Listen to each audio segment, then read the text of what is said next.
eyeball surgery than sit through a lengthy and boring Seder. With that in mind, we wanted to make this the most entertaining and fun Haggadah ever. We thought about putting Sudoku puzzles in it, or a helicopter chase scene involving the Pharaoh. We even considered doing the Haggadah in the form of an app so that younger people could go through the entire Seder without ever looking up from their phones. That's how serious we are about engaging young people. In the end, we went with a more traditional print format. In these pages, you'll find the Seder service accompanied by some Hebrew writing. We frankly don't know what this writing says. For all we know, it's a Hebrew repair manual for a 1973 Westinghouse dishwasher.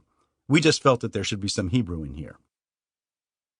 You'll also find discussion questions and activities sprinkled throughout the book. These will make the Seder last longer, so you should ignore them.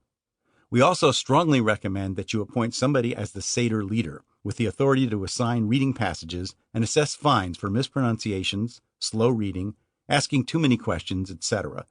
The Seder leader should have a whistle approved by the Rabbinical Council of America. Note that this Haggadah follows the traditional Hebrew page numbering format, which means the first page is located at what would ordinarily be the end of the book, and the last page is located at what would ordinarily be the beginning. It's important for you to remember this because otherwise you'll tell the Exodus story backward, starting with the Israelites as free people in the Promised Land and ending with them as slaves in Egypt. But however you tell the story, the important thing is that, as a family, you are carrying on the ancient Jewish tradition of sitting around a table and carrying on a tradition, followed by a soup course. It is up to you, as a Jewish person, to keep this tradition alive by passing it on to your children, so that someday they too will purchase this Haggadah, and our children will receive royalties. We will close with these Hebrew words. That means, to avoid tearing, moisten drain gasket before removal. A note to grandparents. To put it bluntly, you are loathed at the Seder table. Yes, during the other 364 days of the year, you are cherished, respected, and even tolerated for smelling more like a cedar closet than you once did. You represent happy childhoods to your children, give gifts and tell great stories to their children, and are forgiven for having teeth the same color as Dijon mustard.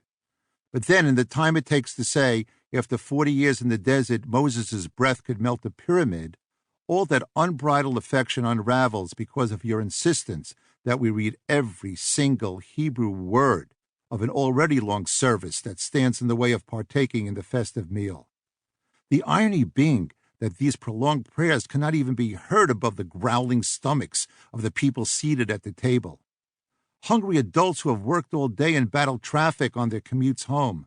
Hungry children who've spent the entire day at school and are looking forward to singing Dayenu and then stuffing their faces before pillaging the house in search of the afikomen with their cousins.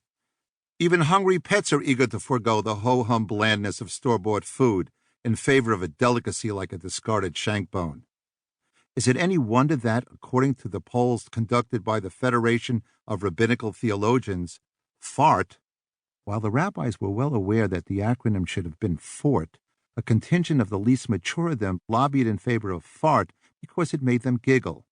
The most despised people in the Jewish community list looks like this. 1. Adolf Hitler. 2. Osama bin Laden.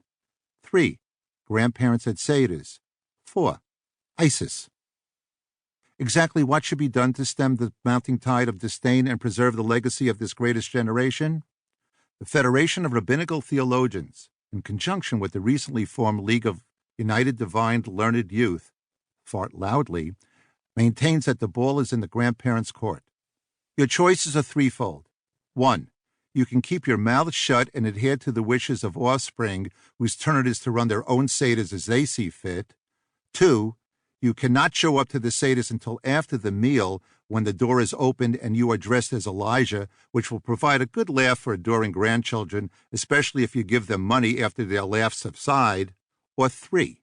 You can convert to a religion that doesn't eat. The choice is yours. A note to Episcopalians. You have picked up the wrong book.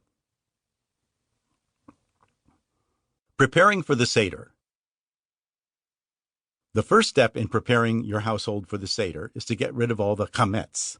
We do this to remind ourselves of a time when the Jewish people had a bunch of chametz around and they got rid of it.